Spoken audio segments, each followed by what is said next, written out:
எந்திரிச்ச உடனே தயவு செஞ்சு அந்த செல்போனை நோண்டி நியூஸ், உங்க கேர்ள் ஃப்ரெண்டோட மெசேஜ், அந்த தருதரம் ஒரே ராத்திரில 10 தரம் உங்களை பிரேக்கப் பண்ணி 10 தரம் திரும்ப மெசேஜ் அமைச்சிருக்கும் பேச்சப் பண்றது. காலையில எந்திரிச்ச உடனே அதை பார்த்து என்ன புடுங்க போறீங்க? நாக்கு கார சாரமான அறுசுவை உணவுக்கு அடிமைப்படுதோ அதே மாதிரி உங்க மனம் நவரச உணர்ச்சி கொந்தளிப்புகளுக்கு அடிமைப்படும். ஒரு 5 சத்தியங்களை சொல்றேன். இந்த 5 சத்தியங்களை படிப்படியா பொறுமையோடு ஆழ்ந்து கேளுங்க. முதல்ல என்ன பண்ணுங்க, உங்கள் நோட்டும் எனக்கு தேவையில்லை, உங்கள் ஓட்டும் எனக்கு தேவையில்லை. அதனாலதான் உங்களை கட்டுப்படுத்த வேண்டிய தேவையோ, அடிமைப்படுத்த வேண்டிய தேவையோ, ஏமாற்ற வேண்டிய தேவையோ எனக்கு இல்லாததனால் சத்தியங்கள் அனைத்தையும் அப்படியே சொல்ல போகின்றேன், சொல்லுகின்றேன். பரபரன் ரெஸ்ட்லெஸ்ஸா இருக்கிறத விட்டுட்டு 2 கைகளையும் அமைதியா அந்த தியான முத்திரையில் வச்சுட்டு நீங்க ஒருவேளை ஆத்மலிங்கம் வச்சிருந்தீங்கன்னா, அதாவது தினந்தோறும் சிவபூஜை பண்ற பழக்கம் இருந்ததுன்னா, இல்ல ருத்ராட்சம் அணிந்து கொள்ளும் பழக்கம் இருந்ததுன்னா, அந்த ஆத்மலிங்கத்தையோ அந்த ருத்ராட்சத்தையோ கைக்குள்ள வச்சு அமைதியா அந்த தியான முத்திரையில கைய வச்சுக்கோங்க. ஏன்னா அப்பதான் அந்த பரபரன் ஸ்க்ரோல் பண்ணிக்கிட்டே இருக்கிற பழக்கம் வராது. நல்லா தெரியும். பசியோட இருக்கும்பொழுதுதான் நீங்க ரோட்ல டிராவல் பண்ணும்பொழுது ரெஸ்டாரண்ட் போர்டு கண்ணில் படும். பசி இல்லாம போகும்போது ரெஸ்டாரண்ட் போர்டு கண்ணில் படாது. எத்தனை ரெஸ்டாரண்ட் போர்டு இருந்தாலும் உங்களுக்கு என்ன வேண்டுமோ அதைத்தான் வெளியில ப்ரொஜெக்ட் பண்ணி பாக்குறீங்க. வெளி உலகத்தில் கிடைக்காது, ஆனா உங்களுக்கு வேணும்னு நினைக்கிறது, உங்ககிட்ட இல்லைன்னு நினைக்கிறது தான் ஈஸ்வரனா ப்ரொஜெக்ட் பண்ணி பாக்குறீங்க. ஒரு 5 சத்தியங்களை சொல்றேன். இந்த 5 சத்தியங்களை படிப்படியா பொறுமையோடு ஆழ்ந்து கேளுங்க. முதல்ல என்ன பண்ணுங்க, பரபரன் ரெஸ்ட்லெஸ்ஸா இருக்கிறத விட்டுட்டு 2 கைகளையும் அமைதியா அந்த தியான முத்திரையில் வச்சுட்டு நீங்க ஒருவேளை ஆத்மலிங்கம் வச்சிருந்தீங்கன்னா, அதாவது தினந்தோறும் சிவபூஜை பண்ற பழக்கம் இருந்ததுன்னா, இல்ல ருத்ராட்சம் அணிந்து கொள்ளும் பழக்கம் இருந்ததுன்னா, அந்த ஆத்மலிங்கத்தையோ அந்த ருத்ராட்சத்தையோ கைக்குள்ள வச்சு அமைதியா அந்த தியான முத்திரையில கைய வச்சுக்கோங்க. ஏன்னா அப்பதான் அந்த பரபரன் ஸ்க்ரோல் பண்ணிட்டே இருக்கிற பழக்கம் வராது. வச்சுட்டு அமைதியா உட்காந்து ஒவ்வொரு சத்தியமா சொல்றேன், கேளுங்க. முதல் சத்தியம், நீங்க கோடிக்கணக்கான அணுக்களின் தொகுப்பு. அணு அப்படின்னு சொன்ன உடனே நீங்க உங்க அறிவியல் புத்தகத்துல படிச்சிருக்கீங்க, ரவுண்ட் ரவுண்டா போட்டு காட்டியிருப்பாங்க. அதை மனசுல எடுத்துட்டு வந்து ஒரு சின்ன சின்ன சின்ன சின்ன சின்ன சின்ன சின்ன கோடிக்கணக்கான பருப்பொருள், ஒரு பால்ஸ் மாதிரி, இல்ல சின்ன சின்ன சின்ன கோடிக்கணக்கான துகள் கல் மாதிரி, அந்த மாதிரி ஏதோ அப்படின்ற அதெல்லாம் கலந்த, அதெல்லாம் சேர்ந்த ஒரு பொருள் நீங்க நினைக்காதீங்க, கிடையாது. அணுவை பற்றி புரிந்து கொள்ள வேண்டும். அணுனா என்னன்னா, உண்மையில 99.99999% ஆஃப் அணு உள்ள வெற்றிடம் காலி. அவையா சொல்றாரு பாருங்க, அணுவை துளைத்து 7 கடலை புகட்டின்னு. அது உண்மையில சாத்தியம். திருக்குறளை பற்றி சொல்லும் பொழுது சொல்றாங்க இல்லையா, அதுக்கு முன்னாடி இன்னொருத்தர் வந்து கடுகை துளைத்து 7 கடலை புகட்டின்னு திருக்குறளை பற்றி புகழ்ந்துருவார். அவையார் இல்லை, அதை விட அது திருக்குறள் உயர்ந்ததுன்னு சொல்றதுக்காக அணுவை துளைத்து 7 கடலை புகட்டின்னு அவை பிராட்டி சொல்லுவாங்க. அது மாதிரி ஆழ்ந்து கேளுங்கள். அணுவை துளைத்து 7 கடலை புகட்டி, அவை பிராட்டி அணுவை துளைத்து 7 கடலை புகட்ட சொல்றாங்க. புகட்டி அப்படின்னு புகட்டி குரல் பண்ணியிருக்குன்னு சொல்றாங்க. ஆழ்ந்து புரிந்து கொண்டோமானால் அது சாத்தியம். காரணம் என்னன்னா, அணு அப்படிங்கிறது பிசிக்கல், ஒரு பருப்பொருள் கிடையாது. அணு அப்படிங்கிறது குவாண்டம் ஃபீல்ட். அப்படின்னா என்னன்னா, நாம எல்லாருமே கோடிக்கணக்கான குவாண்டம் ஃபீல்டோட மொத்த தொகுப்பு. கோடிக்கணக்கான பருத்துகள்கள், பிசிக்கல் பொருளோட மொத்த தொகுப்பு கிடையாது. நீங்க உங்களை கோடிக்கணக்கான பிசிக்கல் பொருட்களோட மொத்த தொகுப்புன்ற தவறான கருத்து உங்களை பற்றி வைக்கும் பொழுது வாழ்க்கையில் கோடிக்கணக்கான தவறான முடிவுகளை எடுக்கிறீங்க. நீங்க உண்மையில கோடிக்கணக்கான குவாண்டம் ஃபீல்டோட தொகுப்பு. அப்போ நீங்களாக உங்களை உணர்கின்ற, நிரந்தரமாக நீங்கள் இருப்பதாக நீங்கள் நினைத்துக் கொண்டிருக்கின்ற இது எல்லாமே குறை சத்தியம். முறையான சத்தியங்களை உணர்ந்தீர்களானால் குறை சத்தியத்திலிருந்து நிறை சத்தியத்திற்கு நீங்கள் செல்லலாம். உங்களை கோடிக்கணக்கான பருத்துகள்கள், பிசிக்கல், ஸ்தூலமான பிசிக்கலான பொருட்களோட தொகுப்புன்னு நீங்கள் நினைத்தீர்களானால் அது குறை சத்தியம். அழுந்து புரிந்து கொள்ளும்.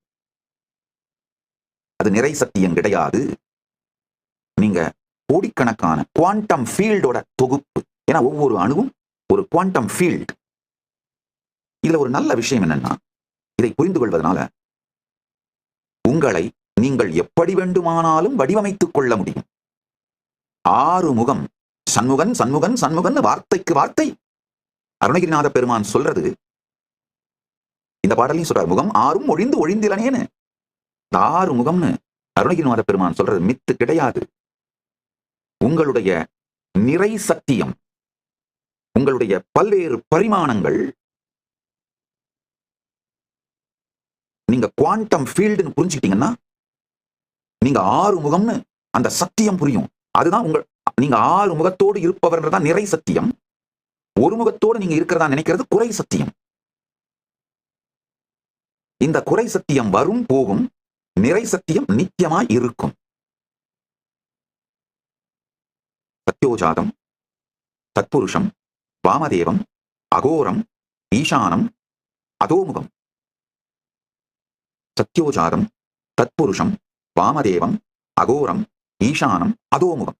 அதோமுகம் அப்படிங்கிறது அவ்வியக்தம், அன்மேனிஃபெஸ்ட். அதாவது ஆக்குதல், காத்தல், புனர் அமைத்தல், ரீஜுவனேஷன் தான் அழித்தல் வார்த்தையால சொல்றோம். அது உண்மையில பாத்தீங்கன்னா ரீஜுவனேஷன், மீள் உருவாக்குதல், கிரியேட்டிவ் டிஸ்ட்ரக்ஷன். இதை நல்லா புரிஞ்சுக்கிட்டேன். ரீசெண்டா ஒரு நோபல் பரிசு பெற்ற விஞ்ஞானி இந்த கிரியேட்டிவ் டிஸ்ட்ரக்ஷன் அப்படிங்கிற கருத்துக்காக நோபல் பரிசு பெற்றிருக்காரு. ஆனா இந்த கிரியேட்டிவ் டிஸ்ட்ரக்ஷனை ஆயிரக்கணக்கான ஆண்டுகளுக்கு முன்பு நம்முடைய ஆகமங்களில் மிக தெளிவாக நம் முன்னோர்கள் சொல்லிவிட்டார்கள். இந்த கிரியேட்டிவ் டிஸ்ட்ரக்ஷன் தான் ருத்ரன், சம்ஹாரம் அப்படின்னு சொல்றோம். கிரியேட்டிவ் டிஸ்ட்ரக்ஷன், ரீஜுவனேஷன், அதுதான் தமிழ் அழித்தல்னு சொல்றோம். அது உண்மையில கிரியேட்டிவ் டிஸ்ட்ரக்ஷன். நான்காவது மாயையிலிருந்து விடுவித்தல். ஐந்தாவது பூரண ஞானம் கொடுத்து அனுக்கிரகம் அளித்தல். இந்த அஞ்சையும் தாண்டி, இந்த அஞ்சையும் கடந்து அவ்வியக்தமா, வெளிப்படாது அவ்வியக்தமா இருக்கிறது ஆறாவது. உண்மையில பாத்தீங்கன்னா ஒரு அணுல 99.99999% அவ்வியக்தமாக அன்மேனிஃபெஸ்டா இருக்கு. 0.0000001% தான் வியக்தம். ஆழ்ந்து புரிந்து கொள்ளுங்கள், நாம எல்லாருமே கோடிக்கணக்கான அவ்வியக்தமான குவாண்டம் ஃபீல்ட்ஸோட தொகுப்பு. ஆழ்ந்து கேளுங்கள், நாம பருப்பொருள்களின் தொகுப்பு என்கின்ற குறை சத்தியத்திலிருந்து நாம ஒரு கோடிக்கணக்கான குவாண்டம் ஃபீல்ட்ஸோட தொகுப்புன்ற சத்தியத்தை நாம் புரிந்து கொள்ள துவங்கும் பொழுதே நம்மை பற்றி நாம் வைத்திருக்கும் கருத்து, நம்மை எப்படி மாற்றிக்கொள்ள வேண்டும் என்று நாம் நினைக்கின்ற கருத்துக்கள், மாற்றிக்கொள்வதற்காக நாம் உபயோகப்படுத்தும் வழிமுறைகள், இது எல்லாமே மாறிடும். நீங்க வெறும் பருப்பொருளின் தொகுப்புன்னு உங்களை நினைச்சீங்கன்னாலே உங்களுடைய பாசிபிலிட்டியே ரொம்ப கம்மி. ஒரு கிராமத்துல புட்டிக்கடை வச்சு குழைச்சிக்கலாம் நினைச்சீங்கன்னா உங்க பாசிபிலிட்டி அதிகபட்சமா கோடி. அவ்வளவுதான் உங்க பாசிபிலிட்டி. சோ உங்களுடைய பாசிபிலிட்டியே கட்டையில் பண்ணிக்கிறது தான் சமூகம் உங்க மேல நடத்துற மிகப்பெரிய மூளை செலவை.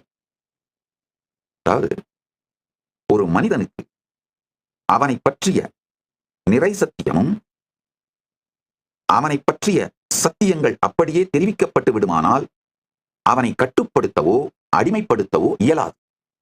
நன்றாக புரிந்து கொள்ளுங்கள். உங்கள் நோட்டும் எனக்கு தேவையில்லை, உங்கள் ஓட்டும் எனக்கு தேவையில்லை. அதனாலதான் உங்களை கட்டுப்படுத்த வேண்டிய தேவையோ, அடிமைப்படுத்த வேண்டிய தேவையோ, ஏமாற்ற வேண்டிய தேவையோ எனக்கு இல்லாததனால் சத்தியங்கள் அனைத்தையும் அப்படியே சொல்ல போகின்றேன், சொல்லுகின்றேன். நீங்க ஒரு குவாண்டம் ஃபீல்டு, கோடிக்கணக்கான குவாண்டம் ஃபீல்டோட தொகுப்பான குவாண்டம் ஃபீல்டு அப்படின்னு புரிஞ்சுக்கிட்டீங்கனாலே அப்போ உங்களுக்குள்ள செய்ய வேண்டிய எந்த மாற்றம், உங்க வாழ்க்கையில உங்க ரியாலிட்டியில செய்ய வேண்டிய எந்த மாற்றமும் உங்க ஃப்ரீக்குவன்சியை சேஞ்ச் பண்றதுல தான் துவங்கும். உங்களை பற்றி நீங்கள் வைத்திருக்கும் கருத்தை மாற்றுவதில் தான் துவங்கும். நீங்க எந்த எமோஷன்ஸ், எந்த உணர்ச்சிகளை உங்களுடைய அடிப்படை உணர்ச்சிகளாக முடிவெடுக்கின்றீர்களோ, வாழுகின்றீர்களோ, அது சார்ந்த நிகழ்வுகளைத்தான் உங்கள் உலகத்திலே உருவாக்குவீர்கள். உங்கள் ஜெக மாயை ஒரு கண்ணாடி. நவரச உணர்ச்சி கொந்தளிப்புக்கு அடிமையா இருந்தீங்கன்னா எப்படி உங்க நாக்கு காரசாரமான அறுசுவை உணவுக்கு அடிமைப்படுதோ, அதே மாதிரி உங்க மனம் நவரச உணர்ச்சி கொந்தளிப்புகளுக்கு அடிமைப்படும். நவரச உணர்ச்சி கொந்தளிப்புகளுக்கு அடிமைப்படுகின்ற மனம் இந்த ஜெகமாயை எனும் கண்ணாடியில் அதைத்தான் பார்க்கும். கண்ணாடியை பார்க்கும் நாயைப் போலே, கண்ணாடி முன்னிற்கும் புலியைப் போலே. கண்ணாடி முன்னாடி ஒரு நாய் நின்னா இன்னொரு நாயைத்தான் முன்னாடி பார்க்கும். ஒரு கண்ணாடியோட சண்டை போட்டுட்டு இருக்கும். கண்ணாடியை உடைத்தாலும் அடிபட போவது நாய்க்குத்தான். கண்ணாடி துண்டுகள் சொல்லி கஷ்டப்பட போறது நாய் தான். புலியே ஆனாலும் கண்ணாடி முன்னின்று சண்டையிட்டுக் கொண்டிருந்தால் அடிபடப் போவதும் அழியப் போவதும் காயப்படப் போவதும் புலிதான். அது மாதிரி நவரச உணர்ச்சி கொந்தளிப்புக்கு அடிமைப்பட்ட மனத்தோடு நீங்கள் இந்த ஜெகமாயை எனும் கண்ணாடியை பார்ப்பீர்களானால் அதுதான் இங்க பிரதிபலிக்கும், அதுதான் பிம்பமாக வெளிப்படும். ஆழ்ந்து புரிந்து கொள்ளுங்கள். பயம் சார்ந்து உங்கள் நாளை துவங்குவீர்களானால் மேலும் பயத்தை அளிக்கக்கூடிய நிகழ்வுகளே உங்க வாழ்க்கையில வரும். மிகுந்த அமைதியோடும் நன்றி உணர்வோடும், ஆஹா எத்துணை நிகழ்ந்திருக்கிறது எனக்குள் எம்பெருமானிய உன் திருவருளால் என்று மிகுந்த நிறை உணர்வோடு உங்கள் நாளை துவங்குவீர்களானால் அது சார்ந்த நபர்கள், அது சார்ந்த நிகழ்வுகள், அதை பலமாக்கும் அதே சூழல்கள் உங்கள் வாழ்க்கையில் வருவதை பார்ப்பீர்கள். அதே நிறை நிலையை, அதே ஆனந்தத்தை உங்களுக்கு அளிக்கின்ற நபர்கள், அது மாதிரியான சூழ்நிலைகள், அது மாதிரியான நிகழ்வுகள் வருவதை பார்ப்பீர்கள். அதனாலதான் சொல்றேங்க, உங்க வாழ்க்கையில ஏதாவது ஒரு நல்லது வேணும்னு தான், நல்லது நடக்கணும்னு தான் என்னை தேடி வரீங்க. என்னை தேடி வருகின்ற எல்லோருக்கும் இதை வேண்டுகோளாக வைக்கின்றேன். என்னை குருவாக ஏற்றுக்கொண்ட எல்லோருக்கும் குரு வாக்காக இதை அளிக்கின்றேன். கைலாயத்தின் குடிமக்களாக மாறிய அனைவருக்கும் இது கட்டளை, அரச கட்டளையாக அளிக்கின்றேன். காலையில உங்களுடைய முதல் முகூர்த்தம் 1.5 மணி நேரம் உலகம் சார்ந்த எந்த செய்தியையும் தொடக்கூடாது, பார்க்கக்கூடாது. நம் முதல் 1.5 மணி நேரம் முதல் முகூர்த்தம், உங்களுடைய முதல் முகூர்த்தம் உங்களை நிறை சத்தியத்தில் நிறைத்துக் கொண்டு நிறை நிலையிலிருந்து உங்கள் வாழ்வை துவங்குவதற்கு எந்திரிச்ச உடனே தயவு செஞ்சு அந்த செல்போனை நோண்டி நியூஸ், உங்க கேர்ள் ஃப்ரெண்டோட மெசேஜ், அந்த தருதரம் ஒரே ராத்திரில 10 தரம் உங்களை பிரேக்கப் பண்ணி 10 தரம் திரும்ப மெசேஜ் அமைச்சிருக்கும் பேச்ச பண்றது. காலையில எந்திரிச்ச உடனே அதை பார்த்து என்ன புடுங்க போறீங்க? ஒன்னும் தேவையில்லை. இப்போ உலகத்து முழுக்க என்ன நடக்குதுன்னு தெரிஞ்சுட்டு என்ன பண்ண போறீங்க காலையில 1.5 மணி நேரத்துல? ஒன்னும் தேவையில்லை. அப்படியே என்னவோ நீங்க முடிவெடுக்காம கப்பல் கவுந்தரெல்லாம் போறதில்ல. அப்படி ஒருவேளை காலையில 1.5 மணி நேரம் நீங்க முடிவெடுக்காம கப்பல் கவுந்து போனா அந்த கப்பல் கவுந்து போகட்டும். 1.5 மணி நேரம், முதல் 1.5 மணி நேரம் உங்களுக்கு, வேற யாருக்கும் கிடையாது. உங்களை நிறைவாக்கி கொண்டு நிறை சத்தியத்திலிருந்து உங்கள் நாளை துவங்குவதற்கு தான் முதல் 1.5 மணி நேரம். யோகா பண்றதுக்கு, பார்க்கறதுக்கு, தியானம் பண்றதுக்கு, அசிஸ்ட் பண்றதுக்கு உதவி தேவைப்பட்டு அதுக்காக உங்க டிவைஸ், செல்போனை யூஸ் பண்ணி, லேப்டாப்பையோ செல்போனை யூஸ் பண்ணா பரவாயில்ல. வேற எந்த சமூக விஷயங்களிலும் வெளி உலக விஷயங்களுக்காகவும் தொடக்கூடாது, தொடாதீர்கள். என்னை தேடி வரும் அன்பர்களுக்கு இது வேண்டுகோள். என்னை குருவாக ஏற்றுக்கொண்டவர்களுக்கு இது குருவாக்கு. என் குடிமக்களுக்கு இது கட்டளை. ஆழ்ந்து புரிந்து கொள்ளுங்கள். வாழ்க்கைய என்ன ஃப்ரீக்வன்சியில துவங்குறீங்களோ அதை வைத்துத்தான் இந்த ஜெகமாயை உங்களுக்கு அனுபவம் ஆகும். ஜெகமாயையின் அனுபவத்தை மாற்றணும்னா உடல் நலம் வேணும்னு நினைச்சாலும் சரி, மனநலம் வேணும்னு நினைச்சாலும் சரி, பொருளாதார வளம் வேணும்னு நினைச்சாலும் சரி, இனிமையான உறவுகள் வேணும்னு நினைச்சாலும் சரி, வாழ்க்கை ஆனந்தமயமா இருக்கணும்னு நினைச்சாலும் சரி, வாழ்க்கையில் என்ன அடையணும்னு நினைச்சீங்கனாலும் சரி, ஜீவன் முக்தி அடையணும்னு நினைச்சீங்கனாலும் சரி, என்ன வேணுமானாலும் அந்த முதல் 1.5 மணி நேரம், முதல் முகூர்த்தத்தில், நீங்க தூக்கத்திலிருந்து விழித்தவுடனே அந்த முதல் முகூர்த்தத்தில் தான் நீங்கள் உங்கள் வாழ்க்கையை வடிவமைக்கின்றீர்கள். அழகா சொல்றாரு, மகமாயை களைந்திட வல்லபிரான் முகம் ஆறும் மொழிந்து ஒழிந்திலனே அகம் மாடை மடந்தையர் என்று அயரும் செகம் மாயையுள் நின்று தயங்குவதே.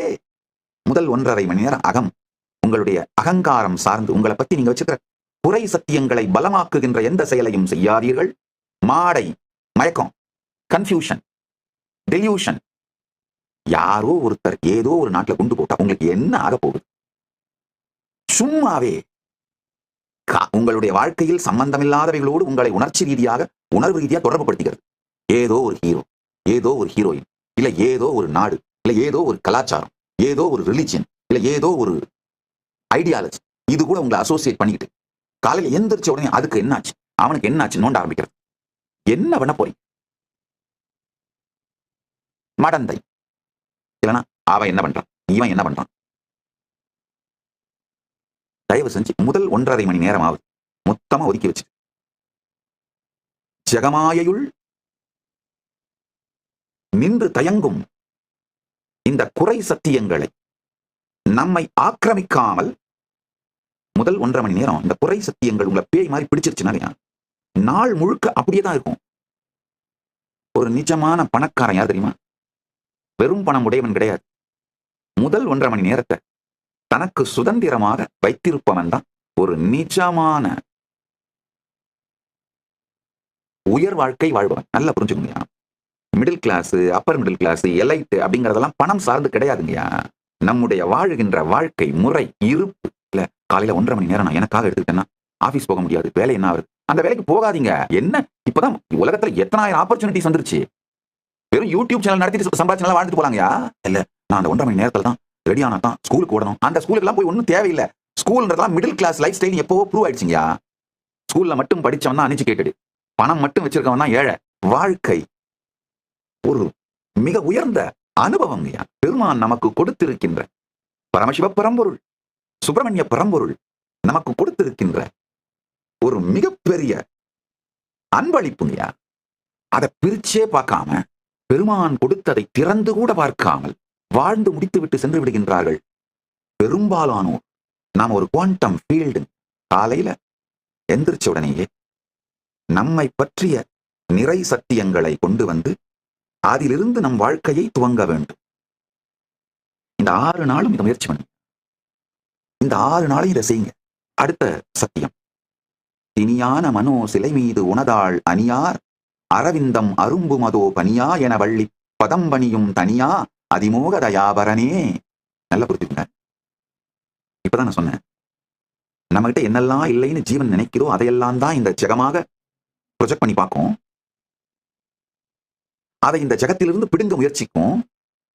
இது எப்படின்னா, வாயில ஒரு பெரிய மாமிச துண்டை கவி கொண்டிருக்கின்ற புலி, அதாவது ஒரு மானை அடித்து கொன்று வாயில கவிட்டு ஒரு புலி வரும்போது முன்னாடி ஒரு மிகப்பெரிய கண்ணாடி இருக்கு.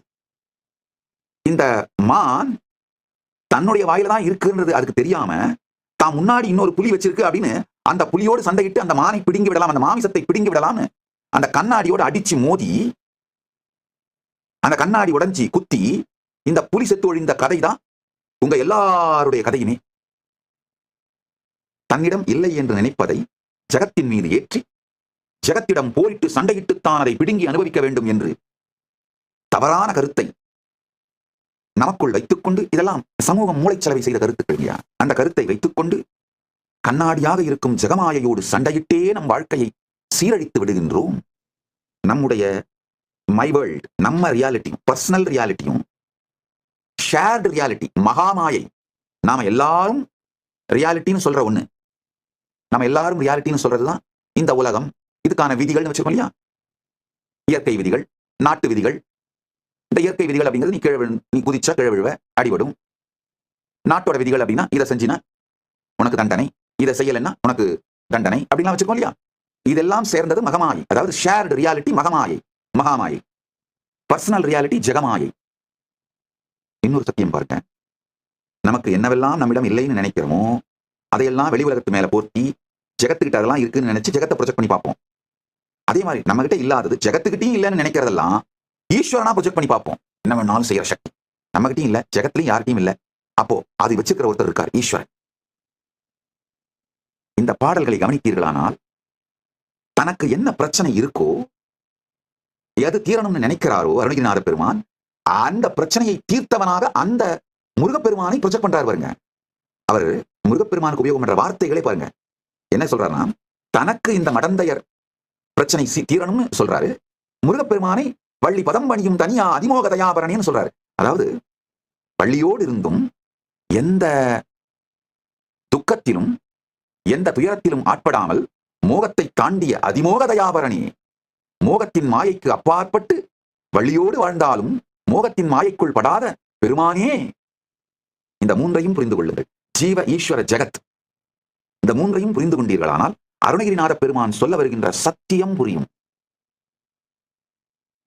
அருணகிரிநாத பெருமான் அந்த அனுபூதியை ஞான சூத்திரம், அனுபூதி சூத்திரம், அனுபவ சாத்திரம். கண்டர் அனுபூதி பக்தி ஸ்தோத்திரத்தின் வடிவத்திலே அமைக்கப்பட்டிருக்கின்ற அனுபூதியை அளிக்கக்கூடிய சூத்திரம் அனுபவத்தின் சாத்திரம். அதாவது சயின்டிஸ்ட்னா யாரு? நிகழ்ந்த தெளிவு, அனுபவம், ஞானத்தை எல்லோருக்கும் புரியும் வகையிலே சூத்திரமாக வகுத்து தருபவன் தான் விஞ்ஞானி. அதே மாதிரி தனக்குள் நடந்த அனுபூதியை, பரமானுபூதியை எல்லோரும் அடையத்தக்க வகையிலே சூத்திரமாக சாத்திரமாக வகுத்து தருபவர் தான் விஞ்ஞானி. அருணகிரிநாத பெருமான் மிக உயர்ந்த விஞ்ஞானி. ஜீவ ஈஸ்வர ஜெகத் கனெக்ஷனா என்ன அழகா சொல்றார் பாருங்க. தான் எதிலிருந்து விடுபட வேண்டும் என்று சொல்லுகின்றாரோ, ஜீவன் எதிலிருந்து விடுபட வேண்டும் என்று சொல்லுகின்றாரோ அதில் இருந்து விடுபட்ட உயர்ந்த நிலையில் இருக்கின்றார் ஈஸ்வரன் காட்டுறார். அப்படின்னா என்ன அர்த்தம்னா, நபருக்கு நபர் ஈஸ்வரனை பற்றி வைத்திருக்கும் கருத்து மாறுபடும். நல்லா புரிஞ்சுக்கோங்க. பரம்பொருள் ஒன்று, ஆனால் பரம்பொருளை பற்றி நாம் வைத்திருக்கும் கருத்து நபருக்கு நபர் மாறுபடும். அதனாலதான் நம்முடைய சனாதன இந்து தர்மத்தின் மிக உயர்ந்த அருமையான ஒரு சத்தியம் இஷ்ட தெய்வ பரத்துவ சத்தியம். உங்களுடைய இஷ்ட தெய்வம் தான் பரம்பொருள். பரம்பொருளை உங்களுடைய ஈஸ்வரன் வடிவத்தில் பார்த்தீர்களானால் போதுமானது. உங்களுக்கு யார் ஈஸ்வரன், அதாவது நீங்க எது உங்களுக்கு குறைன்னு நினைக்கிறீங்களோ அதன் நிறைவாகத்தான் உங்களுடைய பரம்பொருளை பார்ப்பீங்க. அது மாதிரி பார்த்தால் கூட போதும், நீங்கள் பரத்தை அடைந்து விடுவீர்கள். பரம்பொருள் உண்மையில் அவ்யக்தம். தன்னுடைய சுபாவ இருப்பினாலே அவர் அவ்யக்த பரம்பொருள். வாங்மனாதி கோச்சரஞ்ச நேதி நேதி பாவிதம். வாங் மனம் இவை அனைத்திற்கும் அப்பாற்பட்டு இது அல்ல இது அல்ல இது அல்ல என்று எது என்று சொன்னாலும் அது அல்ல என்று இருப்பவர். இதுதான் நீங்க எதை சொன்னாலும் அது அல்ல அப்படின்னும் போது நீங்கள் எதை ஈஸ்வரனாக உங்களுடைய இஷ்ட தெய்வமாக பார்க்கின்றீர்களோ அதை பிடித்தாலே போதும். அவர் பரம் என்று நீங்கள் நினைத்தால் தவறில்லை. இந்த பரத்துவ ஸ்தாபிதத்து சண்டையிலே ஆன்மீக தேடுதலையே விட்டுவிட்டு மொத்த மேலை நாட்டு சமூகமும் முழு நாத்திகர்களாகவோ அல்லது குறை நாத்திகர்களாகவோ மாறிப்போய் கிடக்கின்றது. நல்லா புரிஞ்சுக்கோங்க. மொத்த மேலை நாட்டு சமூகத்திலும் ஆன்மீக தேடல் அழிந்து விட்டது. காரணம் என்னன்னா, ஒரு கடவுளை பரம் என்று நிரூபிப்பதற்கான முயற்சி. நம்ம சனாதன இந்து தர்மத்தோட மிகப்பெரிய நன்மை என்னன்னா, இந்துக்களாக பிறந்த நீங்கள் எல்லோரும் பெருமைப்படுங்கள். உங்களுடைய ஆன்ம தேடுதல் அழியவே இயலாத வகையில்தான் இந்த சம்பிரதாயமே வடிவமைக்கப்பட்டிருக்கின்றது. உங்களுக்கு எது கடவுளோ அது பரம். விஷ்ணு பரமா, சிவம் பரமா, முருகன் பரமா, தேவி பரமா, சூரியன் பரமா, இல்ல உங்க குலதெய்வம் தான் பரமான்னு பிரச்சனைக்குள்ளேயே போக வேண்டாம். உங்கள் இஷ்ட தெய்வம் பரம்.